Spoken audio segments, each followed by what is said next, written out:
Hey guys, welcome to my channel. Today's video is going to be a primers and foundation do's and don'ts. First, we're going to start off with a primer don't. I'm going to be using the Smashbox Photo Finish Primer, and a mistake people make is using way too much primer and creating a greasy mess. So a facial primer do is just using a very small amount of primer. As you can see, it's like a pea-sized amount, and I massage it into my skin. The next is a facial primer don't, and sometimes primers like this one is great for pores. You don't have to rub it all over your whole entire face and neck area. It's unnecessary and you don't need that much product on your face, so this is definitely a primer don't. But a primer do is use a pea-sized amount and massage it into problem areas that you want smoothed out, and primers are miracle products. They can smooth out imperfections and leaving your foundation looking absolutely perfect. Yes girl, yes. Next up is a don't. I have seen people apply primers on top of their foundation. Don't do this, guys. Primer is meant for under your foundation to give you that flawless, soft looking skin.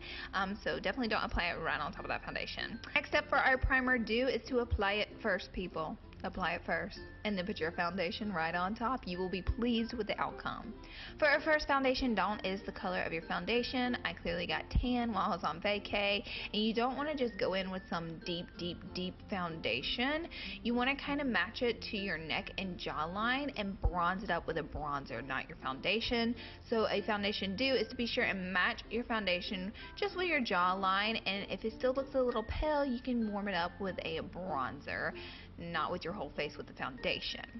So next up for our foundation don't is rubbing the foundation in. People, don't get aggressive when rubbing your foundation in. I have a horrible habit of doing this myself, I have to admit. You want to be gentle on your skin. We only get one skin our whole life, so treat it well, you know, give it a break. And a foundation do is to stipple the foundation, not to swipe back and forth, because you'll end up with brush streaks in your foundation. You definitely want to tap it and stipple it. Foundation and kind of a primer don't is to apply your foundation right on top of your primer just as soon as you put it on. Give it like 1 minute, 60 seconds, maybe even 2 minutes to let it settle into your skin. A foundation do is to let it settle into your skin. You know what I mean? Just wait. Give it a minute. Let it chill. Let it hang out on your skin. Give it however much time you have.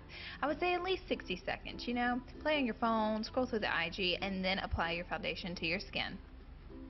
For our next foundation don't, it is applying the foundation just to the face. And you may ask, Laura, whatever do you mean? But do you see, if you avoid the ear and jawline, you end up with that famous foundation line. Dun, dun, dun.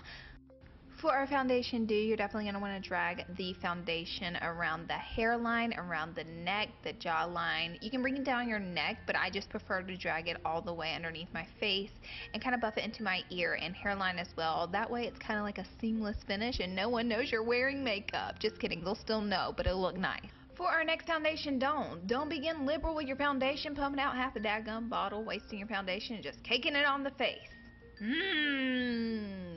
Do not do anything that I just did ever in your life. Thank you very much. For our foundation do, you definitely want to apply a thin layer of foundation and then build upon it. Build up that extra coverage. You can always go back in and add, but it's so hard to take away.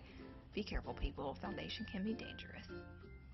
For our foundation don't is applying a foundation powder on top of full coverage foundation. Now I do this if I'm going to be wearing my foundation for an hour or two, but if you have to wear it for 8 hours, it can very quickly become a cakey, heavy mess on your face. So you don't want to add foundation powder on top of foundation if you're going to be wearing it for a long periods of time, especially if you plan on getting hot and sweaty. Avoid this. A foundation do is to always set